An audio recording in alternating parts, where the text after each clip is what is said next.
Hi, everyone.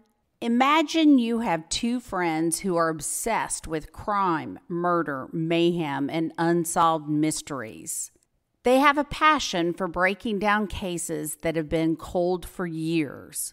Welcome to Generation Y, a podcast where hosts Aaron and Justin give startling theories, dive into forensic evidence, and share their bold opinions. They dig deep, looking for answers on cases of missing spouses, mysterious murders, serial killers, and more. In a chilling episode, Peter Bergna's truck crashed off a cliff near Reno. His wife, Renette, died, but Peter survived. Was it an accident or did he intentionally crash? Generation Y reviews every detail of these cases to uncover the truth. You're about to hear a preview of Generation Y podcast. While you're listening, follow the Generation Y podcast on Amazon Music, Apple Podcast, or you can listen ad-free by joining Wondery Plus in the Wondery app. Wondery. Feel the story. All right. With that, tonight's case happened in 1998 in Reno, Nevada, or closer to Lake Tahoe, really, on the Nevada side. A man and his wife are driving down the mountain and have a terrible accident. The man survives, but his wife tragically dies. He calls 911, gets help. When the police show up, though, they don't feel like everything's as it seems. What are we talking about tonight, Aaron? Tonight we're talking about the June 1st, 1998 death of Renette Bergna.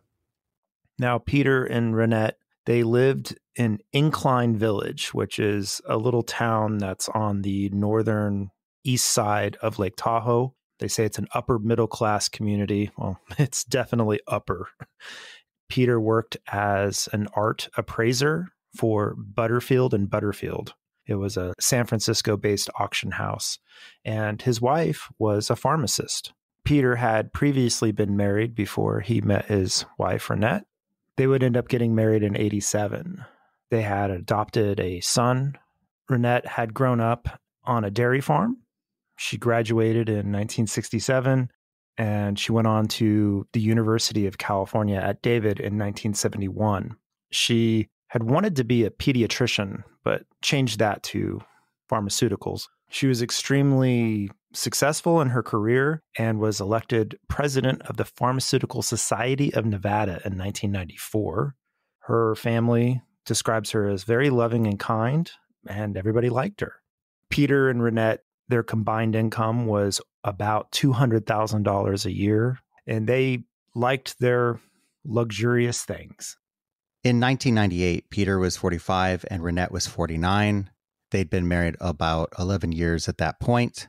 On May 31st, 1998, Renette was coming back home after a 6-week tour in Italy. And Peter left a school booster club function so he could get to the airport in time to pick her up.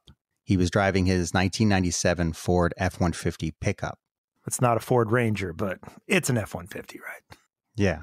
On the way there, he stopped to get some gas, and then at 10:15, he picked her up from the airport. But Peter wasn't just going to take her home. He wanted to talk with her, maybe get some things off his chest.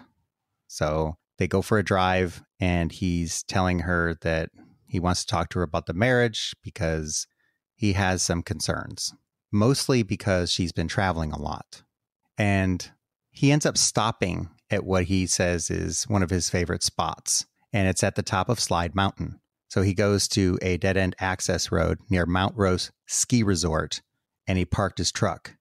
This is also kind of a romantic spot, and you might think, well, he's hoping this has a good ending. He's setting the right mood, even though he's going to have to talk about some things that, might not go down so well. So they have their talk. And he said, let's go to an overlook area so we can look out at Reno. So they head down the road, and as they're approaching a sharp curve, he said his brakes failed.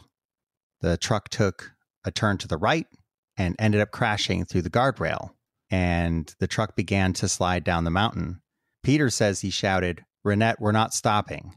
Now, he says he doesn't remember at that point if he was still trying to hit the brakes or not, but he says the next moment, all he knows is he's suddenly on the ground on the side of the mountain watching the truck go down the mountain, which is about an 800-foot drop.